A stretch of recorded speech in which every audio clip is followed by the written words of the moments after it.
Sabi nila, ang bunsong anak daw ang pinakamaswerte sa magkakapatid. Dahil nang lumitaw siya sa mundo, ay alam na ng mga magulang niya kung anong gagawin. Kadalasan din daw, kapag isinisilang ang bunso, ay mas nakakaluwag na ang buhay ng pamilya. Kukonting responsibilidad dahil wala naman siyang nakakabatang kapatid. Natatawa na lang po ako kapag naririnig ko ang mga ganong bagay, Miss Yen. Dahil para sa akin, isa po itong malaking kalokohan. Magandang araw po sa iyo, Miss Yen, at sa lahat ng nakikinig sa channel ninyo. Bago po tayo ulit magsimula, please like, subscribe, and click the notification bell para lagi po kayong updated sa mga bago nating kwento. Salamat po! Ako nga po pala si Joy. Bagong listener niyo po ako. At maganda rin pala na may gantong platform na handang makinig sa hinanaing ng mga tao. Lalo na kapag malayo mong naikukwentong mga gusto mong sabihin. At nakakasiguro kang hindi malalaman ng iba ang sikretong pinakatatago mo. Dati po akong OFW sa Hong Kong. 19 years old pa lamang ako nung nagtrabaho na ako doon bilang isang domestic helper. 10 taon ng buhay kong binuhos ko sa pagtatrabaho para sa pamilya. Wala naman pong espesyal sa akin, Miss Yen. Tulad lang din naman ako ng ibang OFW na piniling magsakripisyo dahil umaasang ito ang magsasalba sa amin sa kahirapan. Pero sa loob po ng 10 taong yon, maniniwala po ba kayo na kahit katiting man lamang ay walang nangyaring improvement sa buhay ng pamilya ko? Pag-uwi ko po ng Pilipinas, ay doon ko nalaman ang kawalang hiyang ginawa sa akin ng pamilya ko, Miss Yen. Ang akala kong bahay na pinapagawa namin ay sa kapitbahay pala. Ang kapatid na pinag-aaral ko, 2 buwang buntis. Pero kung inaakala niyong wala na pong isasakit ang mga nangyayari sa akin, nagkakamali po kayo. Dahil ang 200,000 pesos na siyang nag-iisang natitira sa akin at sana'y ipon ko para magnegosyo dito sa Pilipinas, ay ipinangpiyansa namin para sa kuya ko na nahuli daw sa isang rambulan dito sa amin. Matindi daw naging tama nung kaaway niya, kaya naman pati medical expenses, kami pang sumagot. Sabi ni Mama, hindi naman daw niya gustong ilihim mga manangyari sa akin. Pero sa mahal daw ng mga bilihin ng panahon yun, at sa lalong paghirap ng buhay, ay hindi raw kumakasya ang mga pinapadala ko. Pero Miss Yen, hindi naman ako tanga na pinapasukan ko para lang may paggawa kaagad ang bahay namin. Kaya naman malaki po talaga ang galit ko sa pamilya ko magpahanggang ngayon. Oy Joy, may lakad ka ulit? Tanong ng kaibigan kong si Pressy habang papasok sa pintuan ng sala namin. Oo, bakit? Sasama ka? Kung sasama ka sa akin, ayusin mo yung suot mo ha. Hindi yan attractive sa mga lalaki. Ang baduy mo, girl. Mabilis kong buweltas sa kanya. Grabe siya. Sakit naman nun. Bakit? Makikipag-date ka ba ulit? Ano pa nga ba? Ayoko naman yung ulam dito sa bahay So sama ka? Mukhang maraming datong kikitain ko ngayon. Kinindat-kindatan ko pa siya. Napapailing naman ang kuya ko na nakaupo sa sala. O bakit? Anong iniiling-iling mo dyan? May problema ka? Tanong ko kay Kuya Manuel. Kailan ka ba titigas sa ginagawa mong yan, Joy? Hindi ka ba talaga nahihiya? Tanong niya habang nakatutok pa rin ang mga mata sa TV. Aba, bakit naman ako mahihiya? Nakikipag-date lang naman ako At isa pa, hindi ko naman sila pinipilit na kitain ako, hindi ba? So anong nakakahiya dito, kuya? Huwag ka nang magmalinis. Alam naman natin ginagamit mo lang sila para makakuha ka ng pera. Aba, naging concern ka yata ngayon sa akin at sa buhay ko. Sa pagkakaalala ko, kayong lumusta ng 10 taon kong pinaghirapan, kaya napunta ako sa gantong sitwasyon ngayon. Nasa survival mood ako ng buhay ko dahil sa inyo. Tapos ang lakas ng loob niyong husgahan ako. Kung hindi dahil sa inyo, malamang sa malamang, May sariling negosyo na ako ngayon at hayahay na ang buhay ko. Lumapit sa akin si Pressy at hinila ang braso ko. Naku, Bes, tama na yan eh. Huwag ka nang maka-high blood eh. Kuya, alis na po kami ha. Bago pa po kayo magkapatay ng kapatid mo. Hinila ko ni Pressy palabas ng bahay para lamang hindi na kami magpang-abot ni kuya. Para sa akin kasi Miss Yan, wala talaga silang karapatang husgahan ako. Lalong-lalo na at silang may kasalanan kung bakit ganito ako miserable ngayon eh. Saka, ano nga bang mali sa ginagawa ko? Naghahanap ako ng lalaki na pwedeng makadate sa mga dating apps. Hinahayaan kong ilibre nila ako pagkatapos.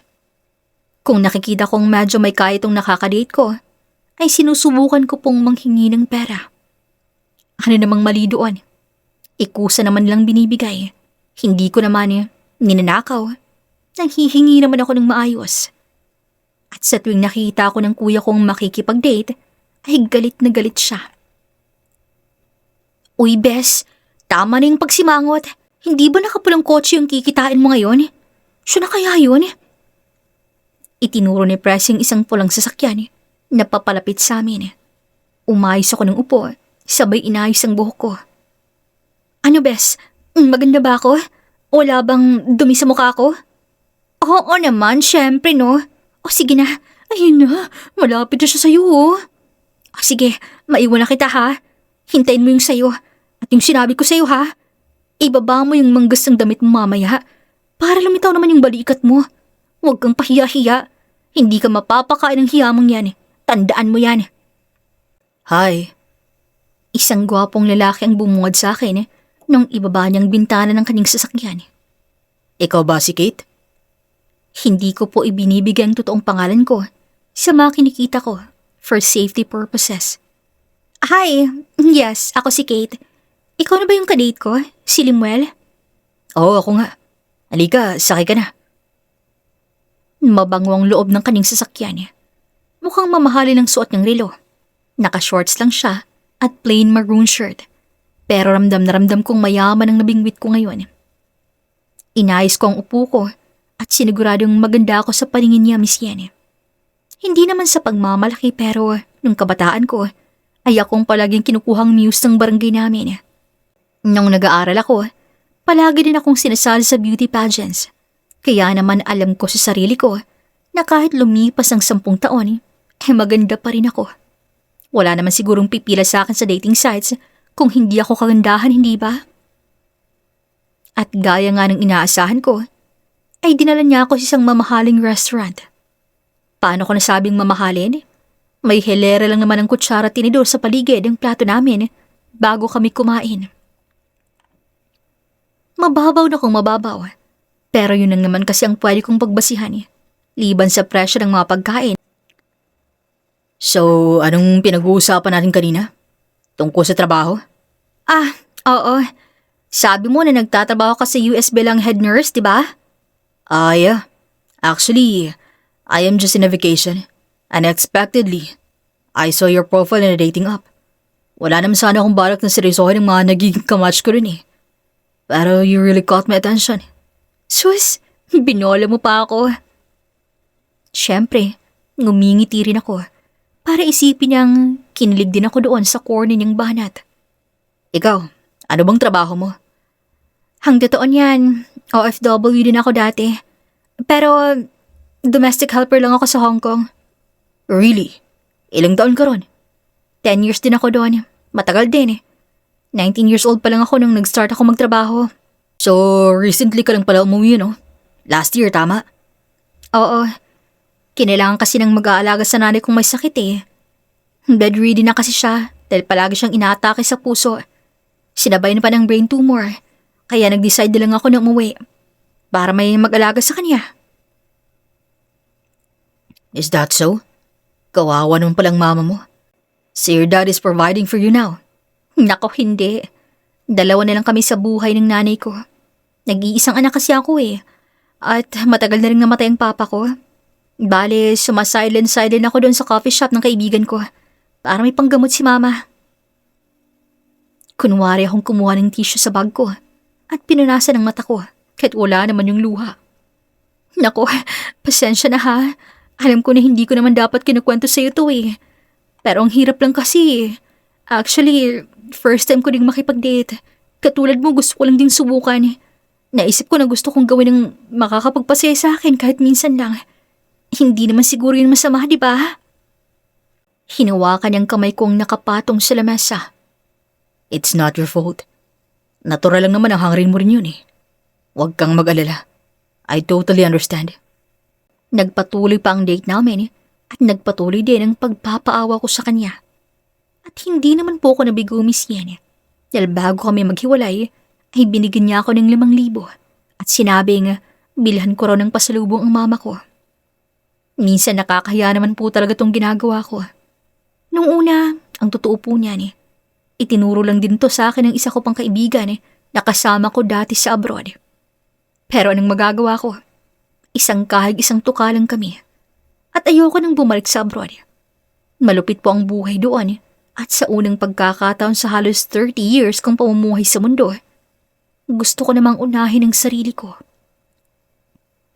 Minsan pinagsasabihan ako ng kuya ko na baka raw karmahin ako. Pero hindi naman ako natatakot. Siguro naman mauunang karmahin yung mga taong nagnanakaw, pumapatay, at gumagawa ng mas malaking krimen, ano? Pagdating ko sa bahay, ay tuwang-tuwa akong ibinalitang nangyari sa date namin ni Limuel kay Pressy. Ikaw, kamusta naman yung lakad mo? Tanong ko sa kanya. Ayun, okay lang naman. Nilibre niya din ako pagkatapos binigyan niya ako ng 2K. Hindi na rin masama. So ano, samahan mo ako sa bangko mamaya. De-deposit ko tong 3,000. Tapos tong 2,000, ipanggala natin. Manood tayo ng sine. Sa ganun po umiikot ang buhay ko, Miss Yen. Ang nakukuha kong pera ay iniipon ko sa bangko para may mga gamit ako sa pang-araw-araw kong buhay. Habang bata kasi ako, ay gusto kong makapag-ipon na para sa pagtanda ko, wala na ako ibang alalahanin pa. Bumibili din naman ako ng mga groceries para sa bahay namin pero hindi na ako tumutulong pa na kagaya dati. Hinahayaan kong silang gumawa ng mga responsibilidad sa bahay para naman maramdaman nila na hindi na ako pwedeng asahan pa dahil simot na simot ang pasensya ko sa kanila. Gaya ng napag-usapan ay pumunta nga kami sa sinihan ng kaibigan ko. Panay ang gala namin. Pagkatapos ay saka kami dumediretso sa supermarket para mamili ng mga kailangan namin sa bahay. Bes, tingnan mo yun oh. Ang ganda ng bagong dress na nakadisplay doon sa mannequin, doon sa butik. Tingin ko bagay sa iyo yun, lalo na kung meron pa silang kulay pula na ganyang design. Tatangaw-tangong sabi ni Pressy habang tinuturo ang sinasabi niyang dress. Tara nga, tingnan natin. Naku, 3,000 pala to eh. Sus Mariosep, wag na. Ilalagay ko na lamang sa ipon ko. Ang igagastos ko dyan, no? Ano ka ba naman, Joy? Siyempre dapat presentable ka, no? Ikaw na nga nagsabi, hindi ba? Para ma-attract ang mga lalaki, dapat mag-effort ka sa itsura mo. Ikaw ha? Natututo ka na. Gumagaling ka na. Sige, susubukan kong tawagin si Andrew. Si Andrew po, ang isa sa mga taong kinita ko noon. Matanda po ng 20 years kumpara sa akin si Andrew. At siya rin po ang consistent sa pagpapadala sa akin ng pera. Sugar daddy sabi ng kuya ko. Pero nilinaw ko naman kay Andrew na wala kaming relasyon at kung ano man ang namamagitan sa aming dalawa ay purely, for fun lang. Hello, Emma. Bakit ka tumatawag? Sabi ko naman sa'yo huwag kang tatawag sa akin hanggat wala akong signal, di ba? Paano kung nakita ng asawa ko? Dilaga tayo pareho. Andrew naman, 1 linggo mo na akong hindi kinakausap. Tapos ganyan pang bungad mo sa akin. Nagbabago ka na talaga. Ay, fine. Ano bang kailangan mo? Bakit tumawag? May emergency ka ba ulit? Wala. Na-miss lang kita. Bawal ba? Naku, Emma. Lumang tugtugin na yan. Alam ko na yung mga ganyang-ganyang banat mo. Sige na, magpapadala ako ng 10,000 sa account mo. Papatayin ko lang itong tawag ha.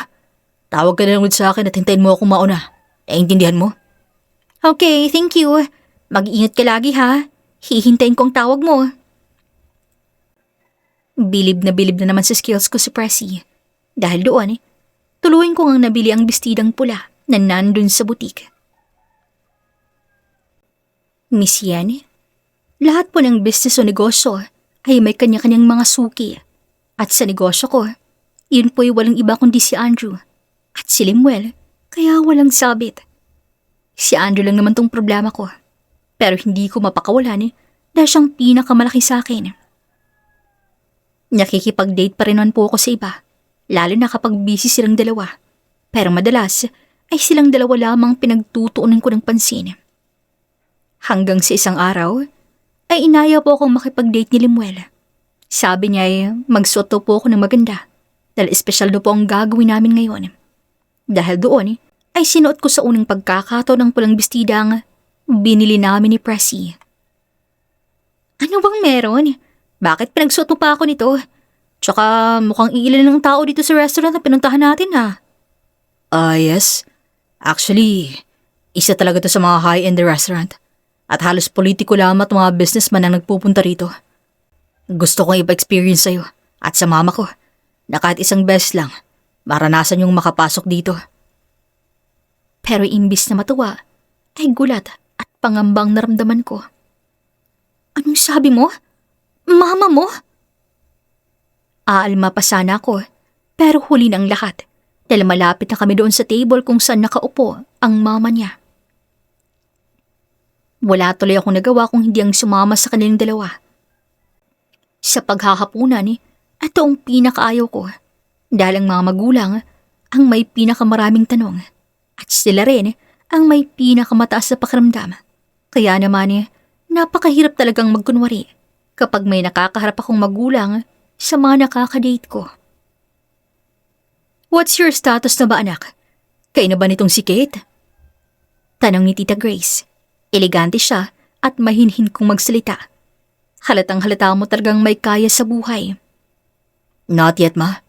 But I'm courting her. Courting? Nililigawan mo ako? Tanong ko sa kanya. Oo. Hindi ba obvious? Naguguluhan niyang tanong. Nako, ikaw naman kasi anak. Hindi mo naman yata sinabi dito kay Kate na naniligaw ka. You know, son, sometimes actions are not enough. You should always say it with your words. Wika ng mama niya. Naging mabait at magiliw po sa akin ng mama ni Limuel. Sa totoo lang, ay nag-enjoy po ako sa dinner namin ngayon. Ang tanging problema ko lang ay yung sinasabi ni Limuel na nililigawan niya ako. Dahil sa estado ng buhay ko ngayon, hindi ko kayang mag-settle sa isang lalaki. Meron akong target na amount ng pera na kailangan kong mabuo bago ako tumuntong ng 35. Gusto kong isecure ang magiging retirement fund ko at hindi ko magagawa yon kung haharang si Limuel sa mga plano ko. At hindi na ako bumabata, Miss Yan. Kaya kailangan ko nang galawin ang mga plano ko as soon as possible. Nang mga sumunod na araw, linggo at buwan, ay naging tuloy-tuloy ang pakikipagkita ko sa kanilang dalawa. Nung panahong yun hindi na muna ako kumita ng iba. Dahil ang palaging pagdeneman sa akin ni Andrew, nakitain siya doon sa isang hotel kung saan kami laging nagkikita. Ipinagpatuloy ko pa rin ang hindi magandang gawain ko. Kahit ang totoo, ay unti-unti na rin akong nahuhulog kay Limuel. Hindi lang kasi siya yung tipo ng taong bibigyan lamang ako ng bibigyan ng pera. Hindi lang siya yung tipo na gagamit mo lang ang katawan ko, pero sweet, maalaga. At talagang ramdam ko ang genuine concern niya sa akin. Kaya kahit alam kong masisira ang plano ko, nagdesisyon ako na sa huling pagkakataon kapag nabuo ko na ang 500,000 ay hihiwalayin ko na si Andrew at papasok na ako sa isang relasyon kasama si Limuel. Sa totoo lang po, madali lang naman hingin yun kay Andrew. Pero sa kalagitnaan ng pag-uusap namin ay isang malaking aberya ang nangyari. Nasa loob kami noon ng isang hotel. Pareho kaming nakahiga, nakayakap siya sa akin habang nilalambing ko siya. Bubwelo na sana ako para manghingi ng pera nang biglang bumukas ang pinto ng kwarto namin. Andrew, nasan ka? Nasaan ang kabit mo? Sigaw ng babae. Grace, paano mo ako natuntun dito? Gulat na napatayo si Andrew at mabilis nagbihis habang ako ay nakatulala lamang doon sa babae. Kate? Kate, is that you? Ikaw ang kabit ng asawa ko? Sa unang pagkakataon, Miss Yen, ay nakaramdam ako ng matinding konsensya dahil sa makalokohang ginagawa ko. Hindi po ako nakagalaw sa kinaroroonan ko at tuloy na bumagsak ang aking mga luha. What are you saying? She's not Kate. Her name is Emma. Please, don't make a scene here, Grace. Umuwi na lamang tayo sa bahay natin. Pag-usapan natin to. Hinawakan siya ni Andrew sa makabilang balikat niya pero hindi pa na siya nagpaawat. Lumapit siya sa akin at sinampal ako ng malakas. Pakiramdam ko noon ay nabingi ako dahil sa sobrang langkas ng pagkakasampal niya sa akin. Girlfriend ka na nga ng anak ko. Kabit ka pa ng asawa ko. Aba, talagang walang hiya kang babae ka. Hindi pa siya nakontento doon at paulit-ulit niya akong sinabunutan. Hindi po ako pumalag at hindi ako nagpaliwanag. Wala akong ginawa kung hindi umiyak ng umiyak. Sa unang pagkakataon ay naramdaman ko ang totoong pagmamahal kay Lingwen. Sa unang pagkakataon ay nagkaroon ako ng pag-asa nga mahalin ng totoo. Pero dahil sa mga nangyari, ay alam kong kasusuklaman niya talaga ako ng gusto. Miss Yen, hanggang ngayon po, hindi ko pa rin kinakausap si Limuel. 2 linggo na po ang lumilipas. Mula nung nagkaroon kami ng konfrontasyon ng mga magulang niya. Pero wala po akong lakas ng loob na harapin siya. At wala po akong mukhang maihaharap sa kanya.